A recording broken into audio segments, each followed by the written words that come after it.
So what if I just supported other people, promoted unity just through a good conversation, even if I disagree with the person, and even if my listeners might not agree with the person. And that way we can see there's a lot more that unifies us in our faith, even though we can disagree. And even though we can have grounds to disagree, there are things that unify us in our faith, and we don't have to make everything about the disagreement.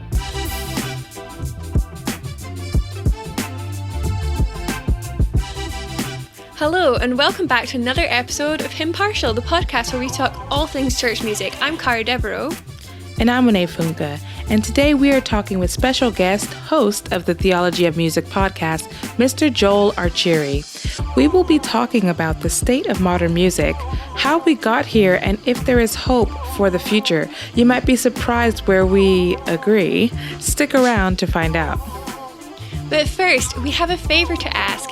If you're a regular listener to our podcast, would you do us a huge favor and consider leaving a 5-star review for us on Apple Podcasts? It really helps grow our exposure to folks like you who maybe have never heard of our show but would be eager to listen and would benefit from it.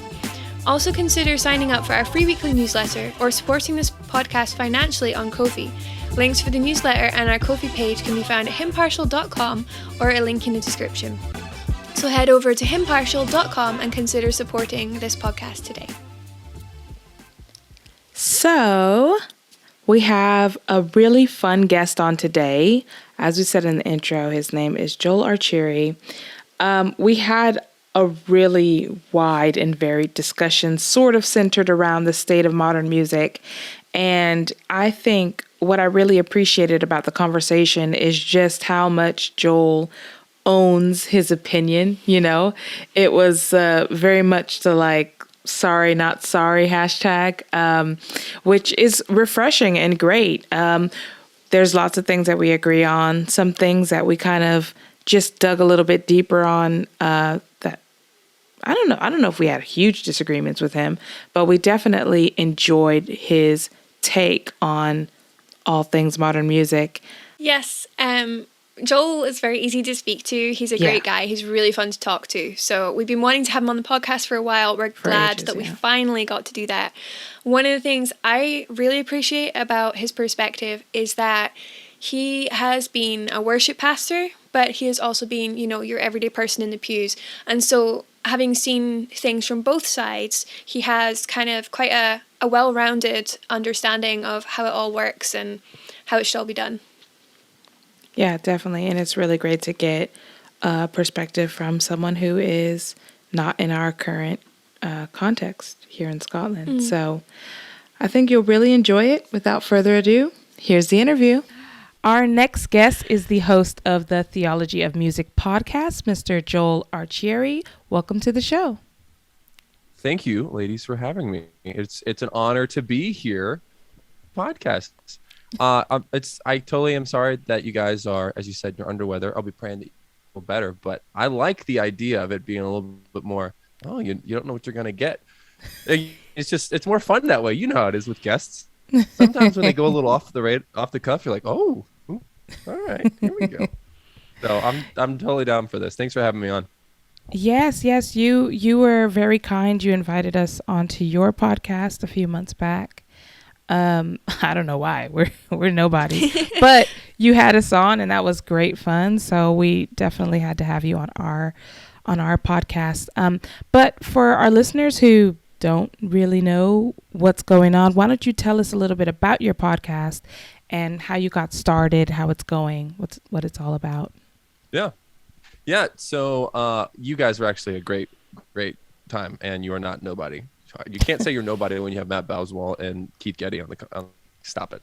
Still nobody. No, so I started the podcast as almost like a kid taking his ball and leaving the courtyard, because I had started this whole thing when I was back in ministry called the Theology Music video series, and I spent way too much time video recording, and then editing it and syncing up audio and video, multiple angles of a camera, like 3 of them, like DSLRs. One was going moving back and forth at a set pace. It was it was nuts. They're actually on YouTube, and they're pretty. But it was it was this whole thing that I was trying to do when I was in ministry, which was share my congregation for Sunday morning because, when you're a worship pastor, there's so many things you're thinking about. You're thinking about the music, you're thinking about the team, you're thinking about your church, thinking about your pastor. And one of the things you do know, at least I think as you get more mature as a worship pastor, you start to realize that there's a disconnect between what your congregation is doing during the week and then what's happening on Sunday morning. Like, does anyone really prepare? Would they prepare if they knew? Should there be more resources available to them to prepare? And then how could you prepare, right? What's a resource you could offer? Yeah. And, pastors and other people will say, here's the sermon, here's the text for this week, right? You have reading plans. My church does a reading plan to kind of like build up to whether it's the sermon, the text from the sermon, or things that they might reference, scripture they might reference. They do a reading plan, and all week it's building up to the sermon on Sunday, right? So some churches will do that. That's great. It's a great idea. Yeah, it's awesome. Fantastic. It's really cool. But some worship pastors might feel the tension of, okay, well, I want to engage my congregation in a way to help them prepare for singing, right? And so I thought about how you can't on a Sunday morning just stop every song and go, okay, so we're let's say to sing Great Is Thy Faithfulness, and it's talking about the impassibility of God, and the impassibility of God and his never changing nature means this, and this is what it means for you in your life. And you can't stop every song and just give a little sermonette, right? And so I always wanted to unpack the doctrine in the song. So I just picked one song, or if it was a new song that we're introducing, I picked that. And then I would spend all day, I think I spent like all day Tuesday recording, editing, syncing together, all to make like a 5 to 6 minute video. And then we would post it to our Facebook page and then our YouTube. And it was great and incredibly encouraging because my pastor didn't care.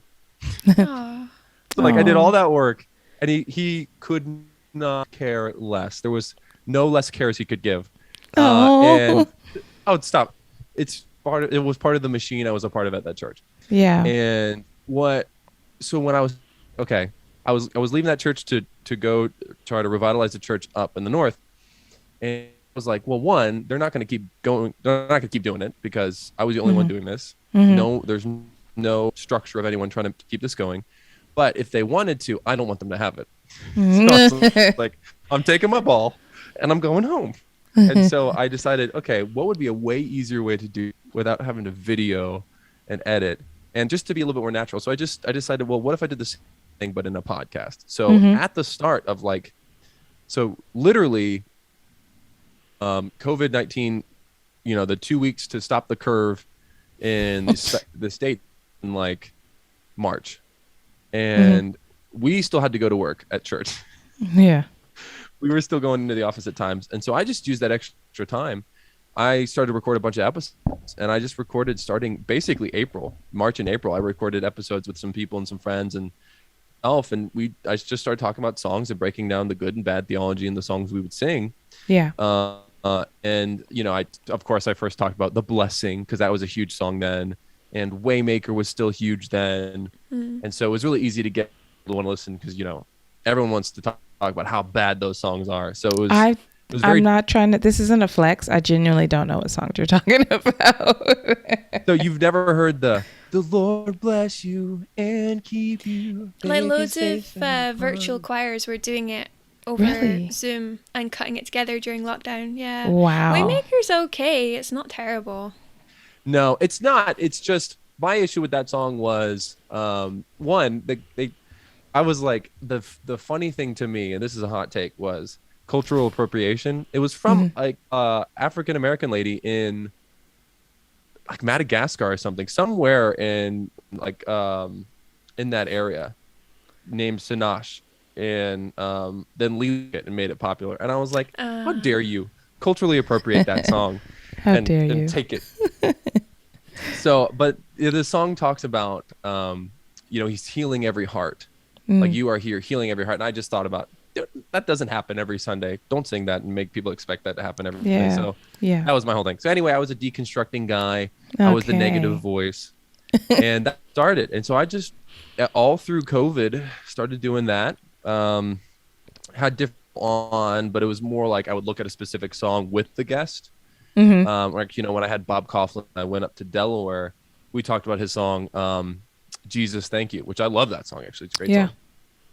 And we talked about that song, and then I had to take a break because I left ministry in a pretty bad way. With just the church up in Delaware just did not work out in a bad, and it was pretty bad break. And I needed some time to take off. And you guys know, as podcasters, like, what if you went through a really tough season?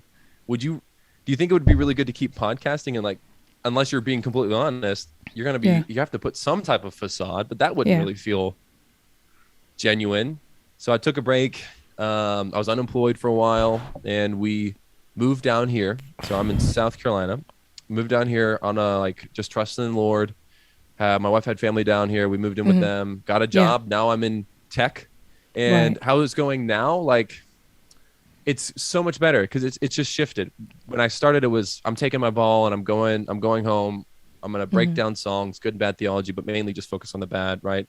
And the Lord humbled me through that experience of, being let go at a church, having a bad break, having a time where it's like, I can't really do ministry right now because it's just all this stuff going on, and it was a hard feeling of neglect and then like hurt from churches that sent us, but then all that. So there's just all these things going on, and then the Lord was just kind of like, you have to stop marrying yourself to an idea of what you think you should do, whether it's ministry or whatever. You just like, you're done. You have to stop and you have to submit to me, and you have to stop making life about you. And so I realized that was what I made the podcast about. And so I changed my entire goal, and my entire goal shifted to, okay, I just want to have good conversations with interesting people within our faith centered around music. And like, because there's these interesting like little ecosystems now, when you guys have even seen that there's little ecosystems in the world of church music and Christian music, and there's theology even within all those. And so and I have a counseling master's, like, so I have a gifting in engaging people in difficult topics and interesting conversation. And so I was like, what if I just shifted the focus from looking at a song to engaging with a guest, and then just my whole goal is to refresh them, because they're going through a lot if they're in the music industry, especially Christian music or podcast world, right? You guys, it's a grind. So what if I just supported other people, promoted unity just through a good conversation, even if I disagree with the person, and even if my listeners might not agree with the person. And that way we can see there's a lot more that unifies us in our faith, even though we can disagree. And even though we can have grounds to disagree, there are things that unify us in our faith, and we don't have to make everything about the disagreement or the negativity, right? And so that's the shift. And I think I actually saw huge bumps in just engagement from listeners and guests. Like Meredith Andrews responded in a DM to me and was like, yeah, I'd be on your podcast. But I really don't think a year ago that would have happened, because I don't think I was in the right mindset and heart posture to really engage with her in the best way. So long answer to me. Wow. I mean, it's a lot there that you touched on, and I think it's interesting to hear kind of your story and how you came to where you are, because I think a lot of folks that we meet in these circles, and Carl will tell you, I am not like a hymn nerd. I am not like a person who has any strong opinions about like what's the best or what's the worst type of niche within Christian music. But some of our listeners are that, and that's fine. And I think a lot of the hymn related or music related podcasts that are out there, they are for the hymn nerds. It's like, oh, we want to cater towards folks who really love this stuff. Whereas like, we're just keen to talk to the average, person in the pew, in a very similar way, obviously doing something different than what you're doing, but a similar goal to say, we just want to reach regular church folk and talk about this stuff. Some of it is a little bit of history. Some of it is talking about culture, talking through issues and controversies and stuff in relationship to music, because I do feel like a lot of, I don't want to get ahead of ourselves. I don't want to get ahead, but I do feel like a lot of what our generation has experienced in the way of music has been maybe more dismissive of what church music should be, and not taking it as the Lord has kind of called us to take it through scripture. Yeah, no. And bring up a great point, because there's we've conflated a lot of things and put things in the same position that may not need to be, right? Whether it is, there are different natures for, right? As a songwriter myself, like I know, I was literally talking to, you guys know Dave Whitcroft. I was talking to him today. We're working on a song, and I literally, at one point, we just both said, what if it was a secular Christmas song? I was working on a Christmas song. I've always wanted to write a Christmas song. And it had a Christian leaning in the beginning, but I was like, this feels more like a song, and this isn't to toot my own horn, like, oh, this is a song Josh Groban would sing, but it sounded like a song you would hear Josh Groban singing in like the department store, right? Well, Josh Groban's one of our listeners, so he's gonna know and he's gonna hear this. He's gonna call you. I'm just kidding. Like, hey, Josh. Hey, Josh. I'm totally kidding. Him and Celine Dion, they love our podcast. They love us. Oh man, well, you got, yeah, of course, who wouldn't? No, but but I think the problem is we've conflated so much at times where we say you shouldn't do that. There should be only congregational worship songs. Like, how many of the songs in our lives have ministered to us that weren't a congregational worship song? They were a Christian song, but not meant for a worship setting, right? Mm-hmm. And so we've conflated everything a lot in our kind of bastions of truth, of this is what I believe about hymnology and this is what I believe about Christian music, right? Where we've just kind of started to throw everything into the pot, and now we're trying to call like an apple and orange and an orange and apple, when sometimes it really is just different. And so there's so much we're thinking in our generation, right? We do, like you said, we need to be sure of certain parts of, okay, so if it is a congregational worship song, this is the merit it should strive for, right? If it is not a congregational worship song, this is the merit that it could strive for, right? And so I think that's been a part too, where we came through we're a generation of people whose parents were, very, like, they just came from the hymns, because you really didn't have anything other than hymns until like, what, 30, 40 years ago? Mm. Really? Like, what else were you singing? I mean, Scott Annual loves to say this. What else were you singing before Hillsong? Well, my mom loved Larry Norman, so. There you go. Exactly. But for the most part, most churches were singing hymns, right? And so then modern music came about. And so we, of course, kind of were taken up in that wave of modern music and modern worship. And that is, like you guys said in your Hillsong review, it's very nostalgic. It's a part of our lives, like Hosanna. Great song, a big part of my life as a worship leader when I was growing up in worship. Like, even Jared Anderson, who wrote Rescue and Great I Am, like, those were songs written around the same kind of time and vein, and they were formative in my time as a Christian and a worship leader. And so we have, I think the hard part for our generation is we have so much behind us influencing what we're thinking now and what we're thinking towards the future. And but it's not bad. It's like what you're saying about podcasts, right? Like, what I want to do with my podcast is be the oasis that people go to be refreshed, or guests go to be refreshed. And then they go back to like a podcast like yours or Sawyer's Hymnology, where it's very specific or more geared towards this. It's like your podcast and other podcasts that are more specific are like a tool someone's taking with them through the desert, because they're like, okay, I need this for my journey. And then I just want to be a little oasis that people go to that say, okay, like, that was nice, but like, I'm going to go back on my journey. I'm like, that's fine. See ya. And I think we need to be okay with the utility of certain aspects of songs and certain aspects of our lives, and not conflate, because that's where I think we get the problem. Because if everyone can have an opinion about something, like you're saying, and there's not some absolute truth, and that happens when you conflate things. So now then everything is now in this weird ambiguity, and now like Carr has an opinion, and Monet has an opinion, and I have opinion, and it's like, okay, well, whose is right? I think sometimes as well we forget that music has more than one use. So as Christians, music isn't solely for worship, and don't like kill me for saying that, but sometimes music is just for enjoyment, or just because it's Christmas and we like Christmas music, and that's okay. Yes. Such a good point. Yeah, but, I agree. So since we're talking a bit about like our past and sort of what's behind us, how would you then describe the state of modern worship music today? And, do you think we're in a good place or not? And, how do you think we kind of got here? I was reading over that when you sent me that question, and I was just like, man. It's a big question. It is a big one. And I don't think about that often.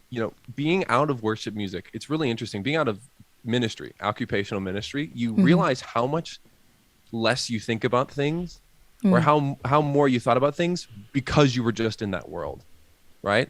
And it was actually been really refreshing not being in that world anymore, because I think it was so easy to think, well, I have to have an opinion. Like Zach Bolin from Citizens was on my podcast, and we talked about how just because he was at Mars Hill and they were super reformed, and Mark Driscoll had all these things, he felt like he always had to say an opinion of reformedness.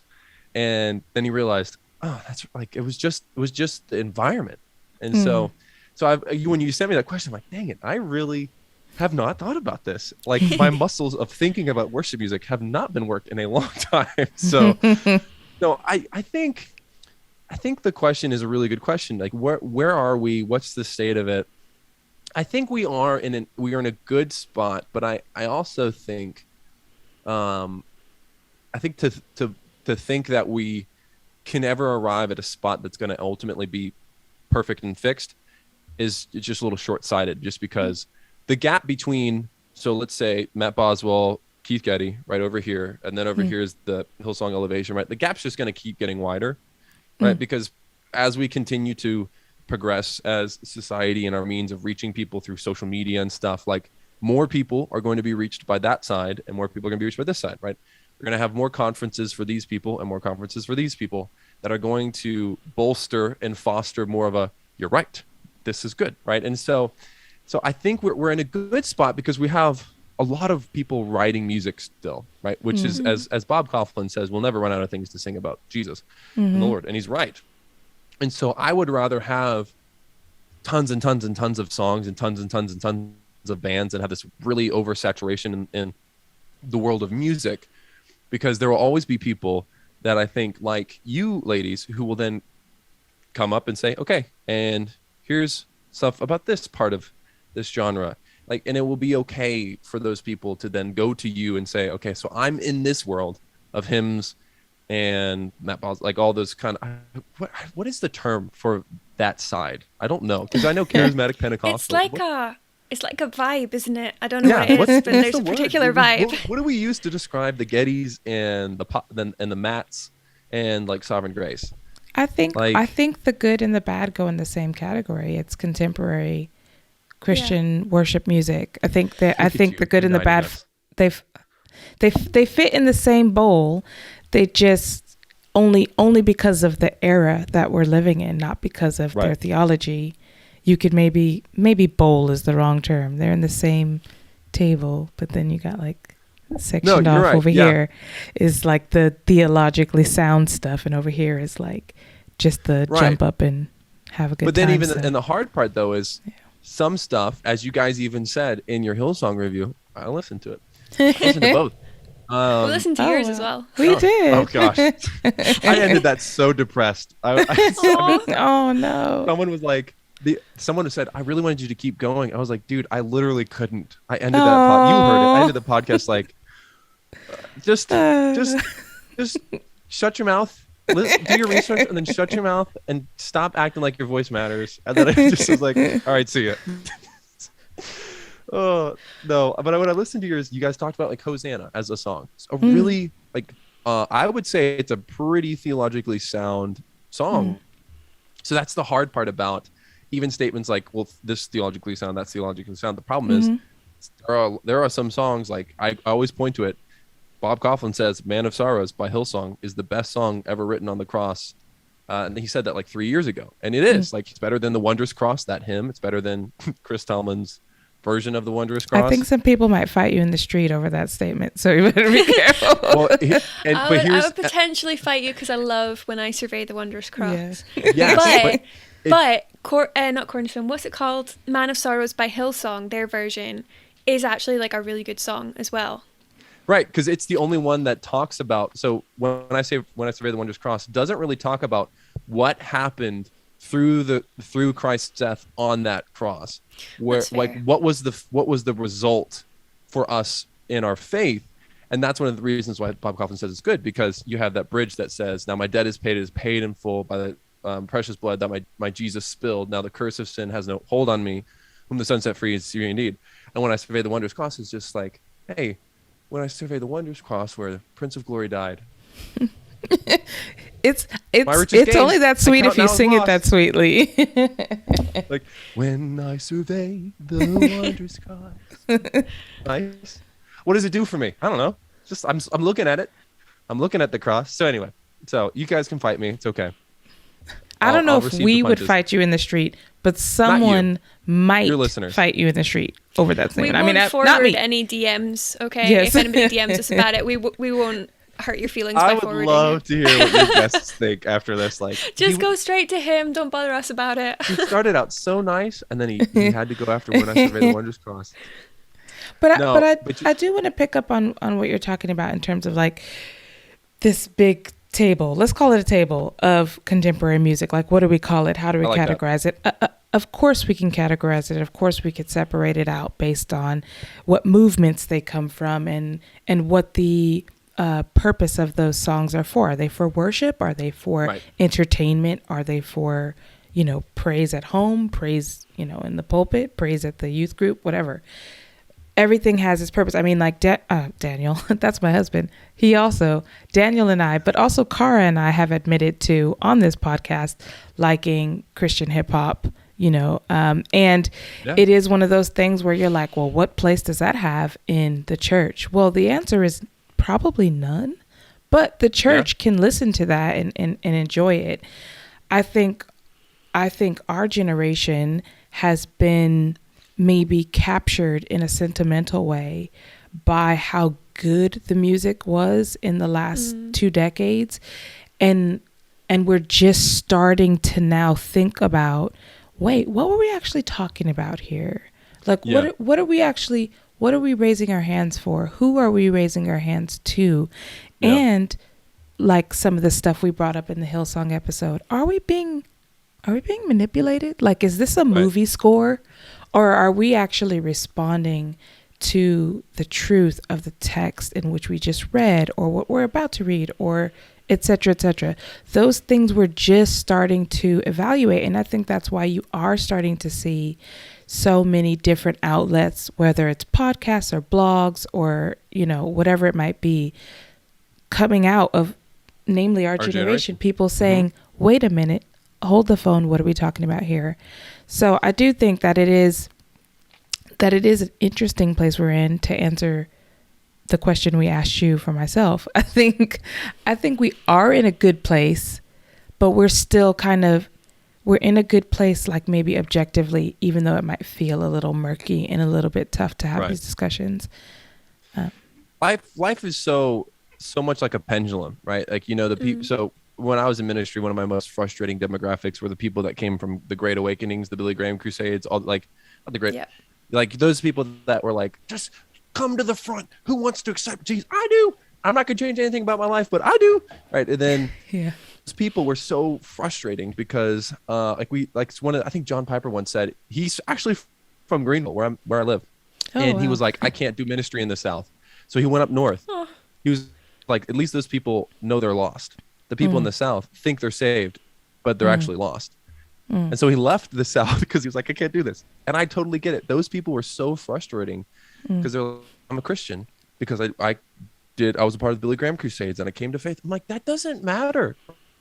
And so then there was the pendulum of those people really being like, okay, I need to change the view. If they were right, they would then get really serious about stuff. And I think we're in the pendulum for our generation, right? We all of us were in youth groups singing Hillsong. Every single one of us were singing Hillsong when we were younger. It's just part of it. Look, it's part of our faith journey, for better or for worse. I'm actually very thankful for those worship pastors or worship leaders who at least chose like the better of the Hillsong songs that I was a part of. Like, I'm really thankful, and I think they should, as much as we want to cry wolf about this stuff, I'm thankful that those guys chose at least like not the fodder, right? And they weren't just like, this is the cool Hillsong song. They chose the good ones that I think have stood a little more of time. But you're right, we're in the other side of the pendulum now of those same people who experienced that now being like, okay, this is the reality. And I think the difference though is, this is why I think you guys do it really well, is in pendulistic kind of scenarios, it's a temptation of the other side to then go, you cannot be in that side anymore. And if you are, completely wrong, you know it, and I got to let you know it every time we interact, right? I think the hope is, as you go to another side of the pendulum, you encourage the other side to come to where you're at. But you have to remember, you were once there, and things are pendulistic. And so people are going to end up here eventually. So I think, to answer your original question, I have hope for where we're going because I think we are in a pendulum swing. And I think more people are going to come to care more about the theology for songs that they're singing on Sundays. I do. I think as well, like, in the early 2000s, with all of this music, there was kind of another swing, which was more like, we have our own music now and we don't need the old stuff, and the old stuff's rubbish and it's boring, and we've got this great new stuff and it's so well produced. And I think, again, that's coming back a bit, where we're beginning to see the new stuff may be well produced, but it's not always great. And actually having a blend of the old and new is a better solution. Yeah, that was me. I literally I was picking songs for my school. I went to a private Christian school. We had chapel. And I was picking songs, and I was only picking like Hillsong and stuff. And one of the girls who was our piano player was like, let's do In Christ Alone. I was like, I don't do hymns. Man, I'd smack myself now. But then I went only hymns, right? Then I wrote and then I was fighting with my pastor because he was like, let's do a little bit more contemporary music. I was like, no, you just want to manipulate people on a Sunday. You just want a fast song because you think that's what we should do. And blah, blah. This carnal music. Right. And so I was on both sides at one point. And I feel a bit not ambiguous, more nuanced now. I feel more balanced. Yeah. And I think, sorry, go ahead, Cara. I was just going to say, I think it's good to not throw something out just because it's one or the other, but to use your discernment in what you're singing, regardless of where it comes from. Amen. Absolutely. I was going to say, I've just been really encouraged, because this is totally not my tradition, to see more and more churches embrace hymn singing. Of course, there were always, even in the 2000s, there were always kind of like modern remixes, remasterings of like kind of the popular psalms. But to see more psalm singing in contemporary church, I don't know if I just said psalm singing or hymn singing, but I meant psalm singing, in churches is really exciting, because I think you do have a better blend now, because we're not saying out with the new, in with the old.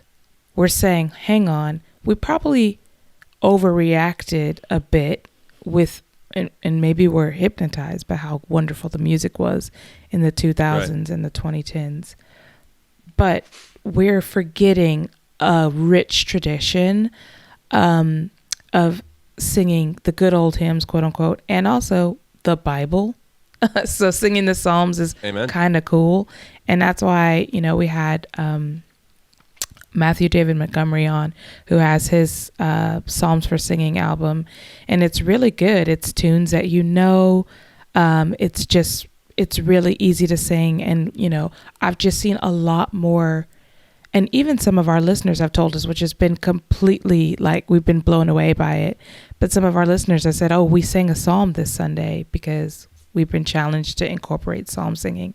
So I do really feel like there's a balance coming into play, and it'll only last for so long, because as you said, that pendulum's going to swing. It is the constant frustration of reading the Bible, as you see that it just goes back and forth. Every time.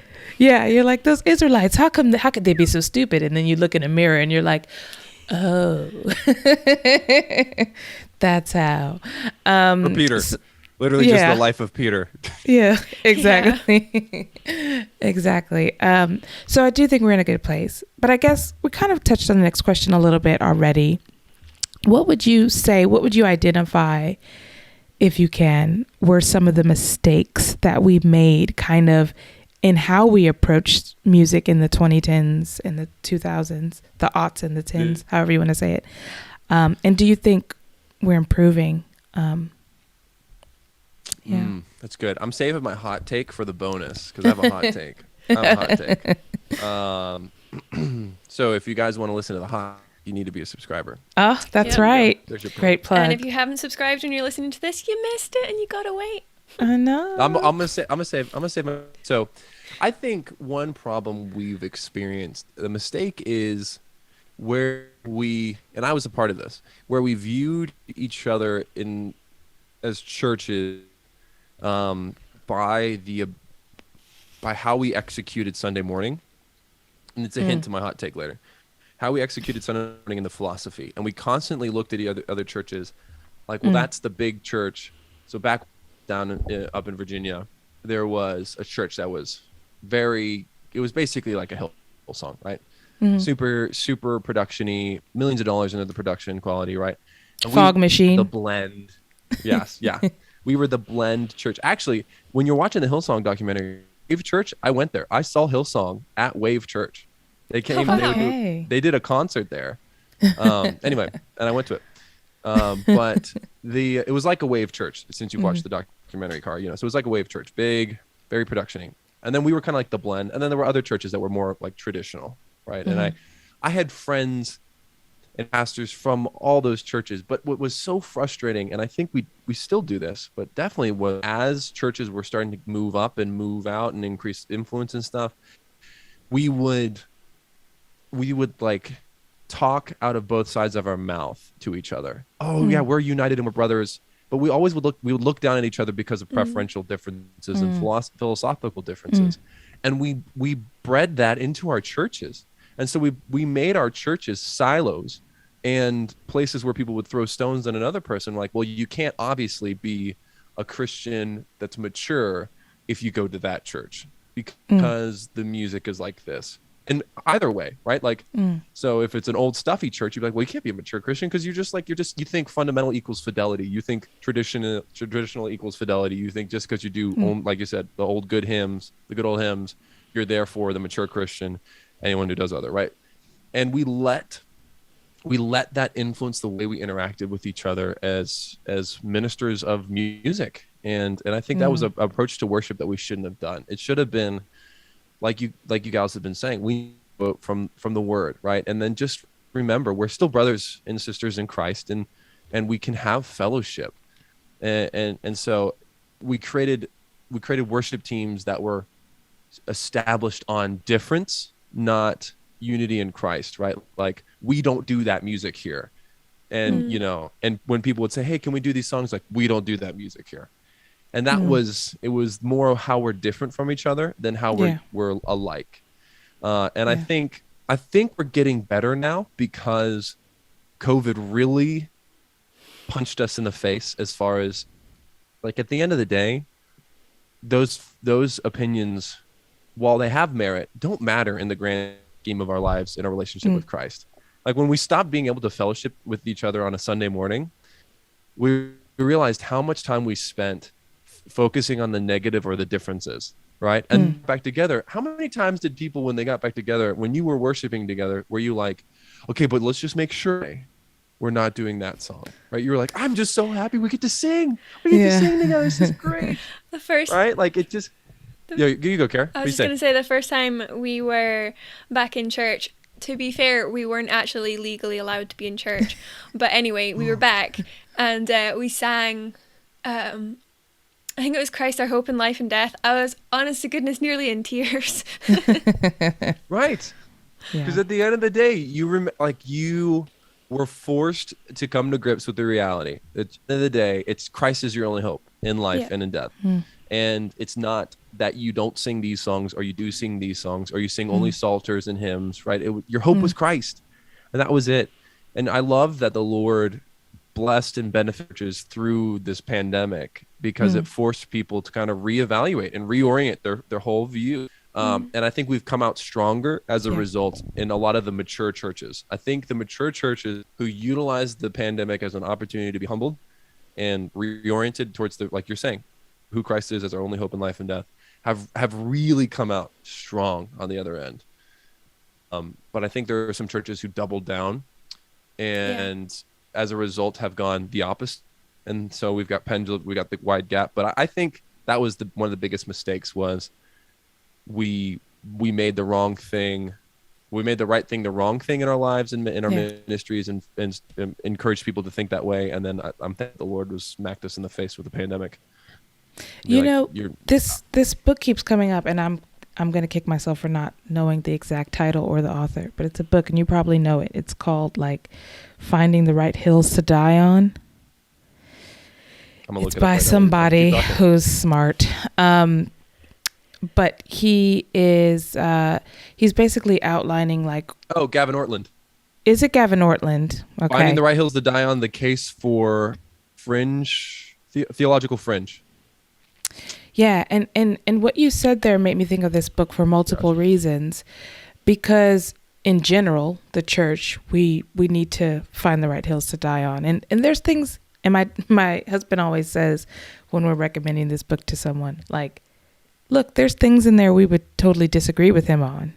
Mm-hmm. But we think his approach is good and I think God honoring to say, here are the things that are most important in order for us to be married, for us to do church on a Sunday together, for us to partner with other churches, for us to network in a conference, et cetera, and the circles get bigger and bigger, because we should be people of conviction, but I think we should understand which hills we should be dying on for what reason. And I think, going back to what you just said there, I think the most heartbreaking thing that I've ever seen, both outside of and inside of ministry, is when people will leave a church or join a church because of the music. I think, wow, if this is not peak consumerism, I don't know what is.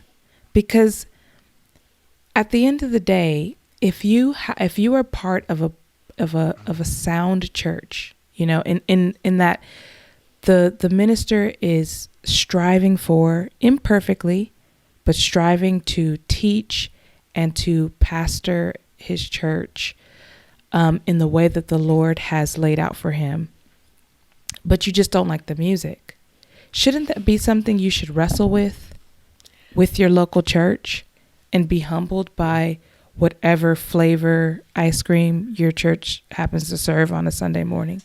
And that it's actually been a big challenge to me.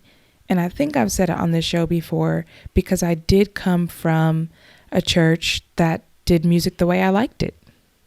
We had a full band, we had vocal harmonies, we had mics, and it wasn't a show, but it was our best effort at good music. And then I moved to Scotland, where most of the churches I attended had one person playing either piano or guitar, and they weren't mic'd, and it was just the congregation. I mean, a handful of churches I've been to in visiting don't have music at all.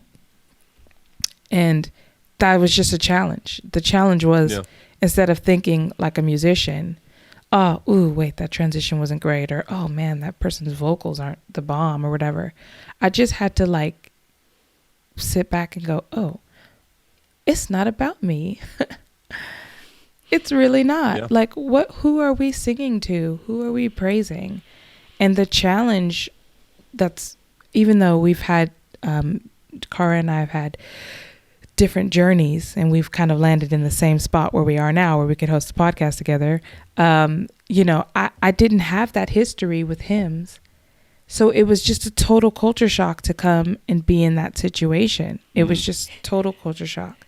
And I think that was good for me. I'm this might sound like a humble brag. I swear this is like the Holy Spirit humbling me, because I did not like this flavor of ice cream, and now I love it. Now it's one of my favorite flavors, because I realized that it's not actually about how much I like the flavor. It's about who God is. So that you bring up a good point, because I've enjoyed. I play electric guitar on my worship team, and it's great. I don't make the decisions for songs. I can disagree with songs. Half the time I just we're a part of a pretty big church, lots of campuses. They care a lot. They're very intentional. It's actually a really good, healthy, massive church, but they, like, the worship leader doesn't pick the songs. There's a global team that disseminates them, and he can decide whether or not, like, hey, that's not going to fit as far as like timing and stuff or personnel. But it's been really nice to just not even have a dog in the race as far as like responsibility for the songs. And I can just say, okay, these are the songs that were picked for us this week, Mm, and it's my responsibility to respond in a godly, mature way as mm, I worship. Right, regardless of whether or not I don't like the song, or it's a Hillsong. Right, at the end of the day, like you're saying, this is the flavor of ice cream I'm being served, and I just need to remember I'm worshiping. And then when I'm mm, playing, just enjoy using my to glorify the Lord. Not, I don't like this song, so I'm not gonna mm, play as well. Like it just, yeah, it's like it's not about me. I love that. I mm. love It's such a great point. Yeah, we moved from a church that had like a full band to a church where they had an old electric organ that sounded terrible. When I Oh, was about 10 or 11, I'd never learned to sit through a sermon or anything. And like Monet, it was a really, really horrible transition. Like, I would tantrum about going to church. My poor parents, they were so patient with me. But yeah, nothing ever changed. In the 10 years we were there, nothing changed music wise. But by the grace of God, yeah, I changed.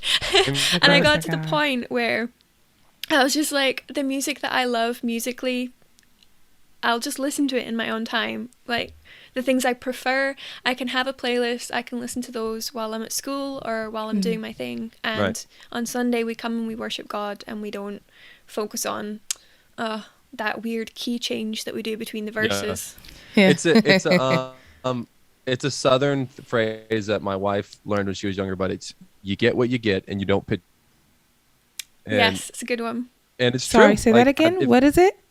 you get what you get, and you don't pitch a fit. Ah, I love it. And it's if more people just adopted that into the mentality on a Sunday morning, how much better would Sunday morning go? Oh my goodness. Absolutely. And I think this kind of maybe transitions to our last question for you. But one of the things that we didn't touch on, but we did speak about with Matt Boswell when he was on our show, or maybe before the show, I don't remember. It all blurs together. Is pastors, like preaching pastors writing hymns. And I think our contemporary music has moved away from that tradition and is kind of swinging sort of back. Is that pendulum swinging back? Um, it's nothing wrong with being a professional songwriter. I think that the Lord has gifted who he's gifted, and that's it. Right. But I think there was at least a wonderful tradition in the UK, for example, in the US as well, of pastors writing hymns. And that changes the game a bit, because not only is it not about you, but now it's very intentionally about this service, which is in a way an offering to the Lord. Don't at me. I'm using metaphorical language, but it's an offering to the Lord in that we're coming together corporately and we're part of this corporate worship service event, whatever you want to call it. Right. And the hymns of praise that we're singing are in direct correlation with the passage that the pastor has been poring over for at least a week, if not weeks or months of study, And that is just such a wonderful thing that I think we kind of got wrong for a little bit. And then we're kind of like, oh, that's why things moved so far away from the truth. It's because the people writing the hymns got so far away from the truth. And now they're swinging back. And you're starting to see more and more of this kind of pastor hymn writer combo, which I think, I pray becomes more of a thing. You're really making me want to do my hot take now. I'm not going to do my hot take. No, you now. have to save it. Just hold on a little longer. You bring up a great point, because it's true. But it's interesting though. The charismatic Pentecostal sides, Stephen Furtick from Elevation, Bill Johnson from Bethel, they all are credited on their songs that come out. Now, I don't know if they actually sit in the room when they write, or they are just say like, I'm the pastor, so my name has to be on it. I don't know, but it's interesting that you see a lot of their names on there, and then but you're like, it's like what you're saying is especially on the table, right? So on the other side of that, with this formed, in liturgy, in structured churches and ecclesiology, the pastor doesn't touch music. Like, he may have an opinion, and it's just, okay, we hire the worship, you handle it. But then there's this really, this is not my hot take, but this is one of my frustrations with the church on that. Is like, you value music. You basically want another lead pastor, but musical. They're always like, there has to be a shepherd. He has to care a lot about theology, but he also has to be very gifted. He can't be an okay guitarist. He has to be a proficient guitarist. Remember when I was looking at jobs and it was like, they have to be proficient in this. You also have to know the latest technologies, or if you don't, like, you have to at least have good technological knowledge. It's just like, you're not even that. You're a guy who spends hours reading the Bible, maybe a mature believer. Like, your job is to preach the word and to care for your sheep. Asking this guy to not only do that through song, but also be super proficient and all these things. And so there's this and I think it's because, like you said, we've divorced the pastor from being engaged in actively thinking about songs and writing music and thinking about the church through song, that he just is like, okay, well, I can't handle that, so I'm gonna put that on someone else. But if I'm gonna put that on someone else, they at least have to be all that, right? And so then you're getting, like you're saying, you're getting these two different people singing songs. Yeah.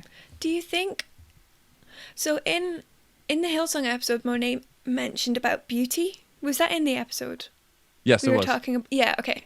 You know our episodes better than we do. It's hard to know because we talk so much to each other off camera that I'm like, is that just something we spoke to each other about, or is it on a show?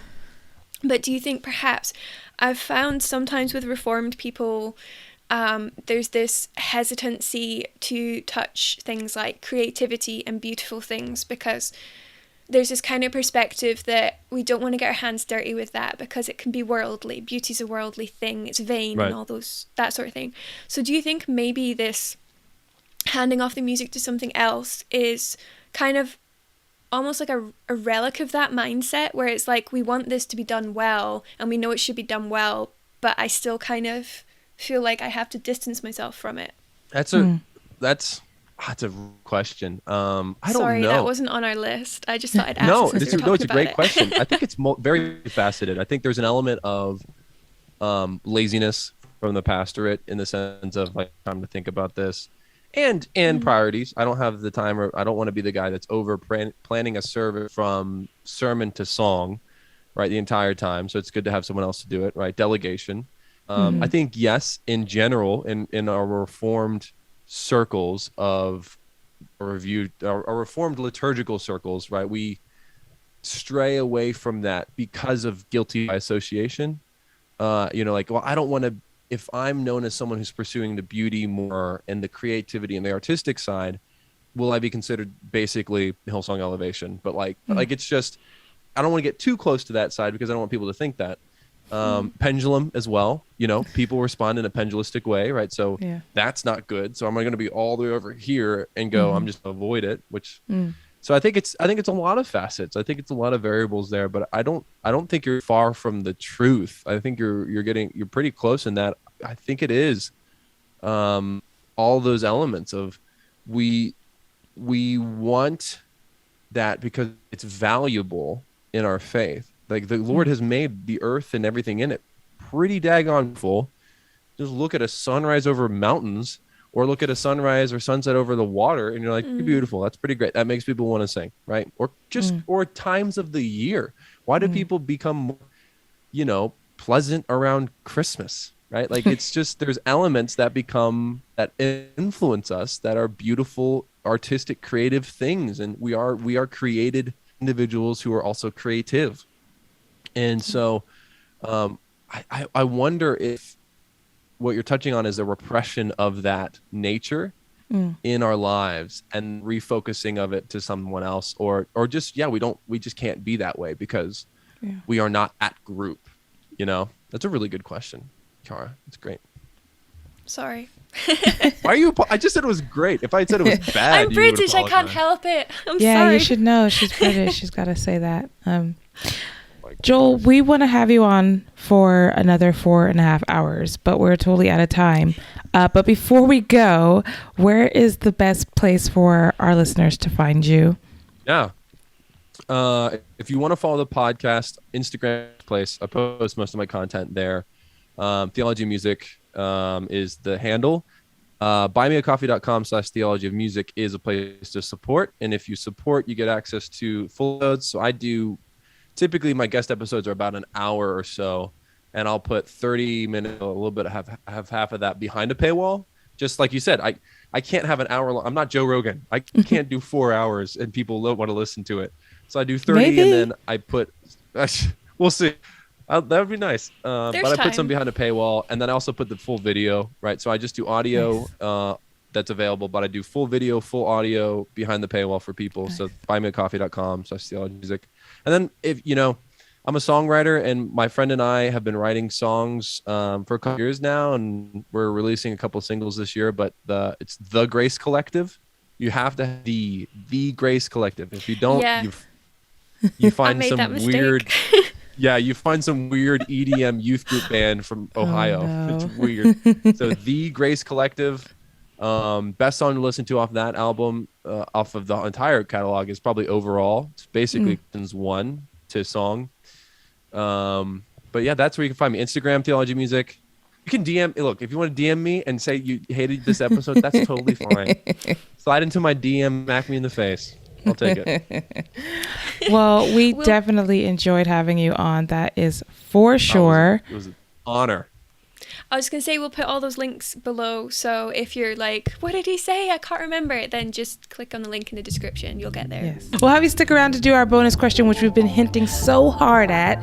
But if you are listening and you're not already subscribed to our free weekly newsletter, then you have completely missed out. So sorry, you're going to have to wait an unknown amount of time to get access to it on YouTube.